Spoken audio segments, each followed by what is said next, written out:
Shalom, apa kabar? Aku berharap kita semua dalam keadaan yang baik ya. Hari ini kita masih sekolah minggu dari rumah.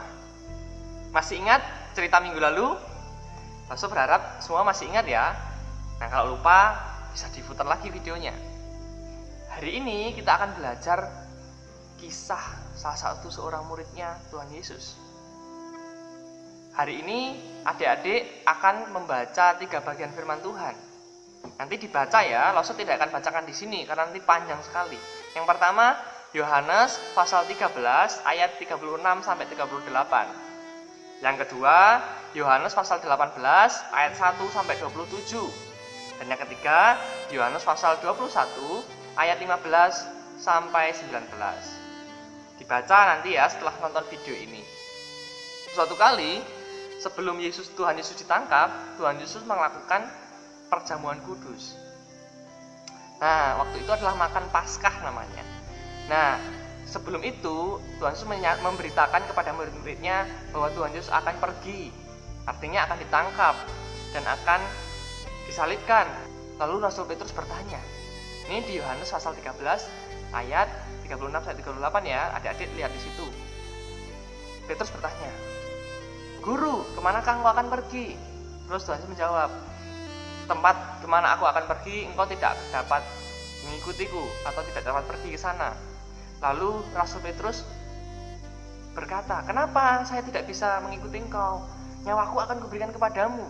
Lalu Tuhan Yesus memperingatkan, nyawamu kuberikan kepadaku. Sebelum ayam berkokok, engkau akan menyangkali aku 3 kali. Begitu kata Tuhan Yesus. Lalu kemudian Tuhan Yesus ditangkap. Dan yang terjadi adalah murid-muridnya semuanya kabur, pergi meninggalkan Kristus karena takut. Lalu Petrus diam-diam mengikuti. Ketika Tuhan Yesus ditangkap, dibawa ke tempat pengadilan, ke tempat imam besar orang Yahudi waktu itu, Petrus diam-diam mengikuti. Ternyata ada orang yang tahu. Ada orang yang kayaknya dia ini muridnya Yesus deh. Terus orang itu mendekati Petrus lalu tanya, "Kamu salah satu pengikutnya kan?" Terus Petrus menjawab, bukan. Terus orang lain lagi tanya, "Kayaknya aku melihat kamu deh waktu Tuhan Yesus di sana. Kamu mengikut Tuhan Yesus kan?" Aku enggak, bukan. Lalu ada satu lagi orang bertanya, "Wah, bahasamu itu ya, kayaknya aku pernah lihat kamu deh. Kamu pernah bersama-sama dengan orang itu, dengan Tuhan Yesus." Lalu Petrus berkata, tidak, enggak. Nah, sudah 3 kali. Kemudian ayam berkokok. Disitulah apa yang Tuhan Yesus peringatkan terjadi. Dan Petrus betul-betul menyangkal Tuhan Yesus 3 kali. Lalu apa yang terjadi? Bukankah menyangkal Tuhan Yesus itu kan berbohong, itu kan dosa? Yuk, saya mau tanya, jadi pernah berbohong enggak? Sama orang tua, sama teman, sama adiknya, sama kakaknya? Yuk, pernah enggak? Berbohong itu dosa. Nah, Petrus berdosa kepada Tuhan. Tapi apa yang terjadi? Petrus menyesal dan bertobat. Sekali lagi ya, Petrus menyesal dan bertobat. Nah, ketika Petrus berdosa, Tuhan Yesus menolong Petrus, menyadarkannya. Tuhan Yesus menuntun Petrus kepada pertobatan. Apa tolose bertobat itu? Bertobat itu artinya berbalik dari kehidupan yang lama dan berjalan menuju kepada kehidupan yang baru di dalam Kristus, di dalam Yesus. Jadi kayak berbalik 180 derajat. Jadi kalau tadinya begini, terus begini. Nah, bukan muter lagi, gitu ya. Nah, adik-adik, ketika kita berdosa juga sama seperti Rasul Petrus. Tuhan Yesus menolong kita melalui kuasa Roh Kudus untuk menyadarkan kita, membuat kita menyesali dosa-dosa kita dan kita bertobat. Pernah enggak misalnya adik-adik berbohong lalu takut ketahuan kan? Atau pernah enggak adik-adik melakukan sesuatu yang mungkin pas marah terus dengan sengaja mukul temannya atau mukul adiknya, terus takut, terus merasa, kok aku mau mukul ya? Pernah nggak begitu?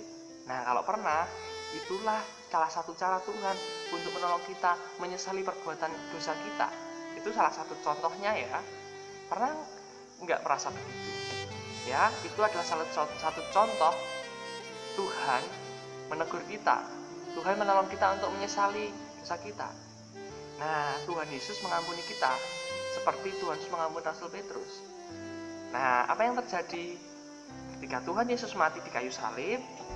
Tuhan Yesus mengampuni dosa kita, dosa Rasul Petrus, dan dosa semua orang yang percaya kepadanya, kepada Tuhan Yesus.